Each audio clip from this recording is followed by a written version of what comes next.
Hi friends, నేను vegetable biryani చేశాను. సింపుల్గా ఇంట్లో ఎలా చేస్తానో చూపిస్తాను. ఒక పెద్ద సైజు కడాయి పెట్టుకొని నెయ్యి అయితే తీసుకున్నానండి నేను. మీ ఇష్టం, నెయ్యి కానీ ఆయిల్ కానీ మీ ఇష్టము.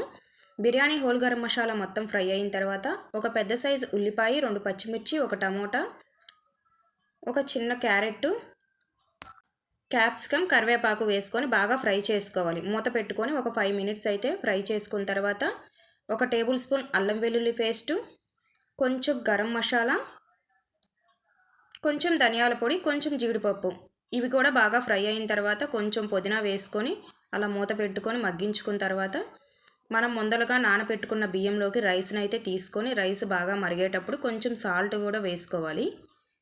సాల్ట్ ఇప్పుడే చెక్ చేసుకోండి. ఒక గంట పాటు అయితే నేను బాస్మతి రైస్ని నానబెట్టుకున్నాను. ఒక 5 మినిట్స్ మీడియం ఫ్లేమ్లో ఉడికించాను. చూశారు కదా. ఫైనల్గా కొంచెం కొత్తిమీర వేసుకొని సర్వ్ చేసుకోవటమే. టేస్ట్ మాత్రం చాలా బాగుంది.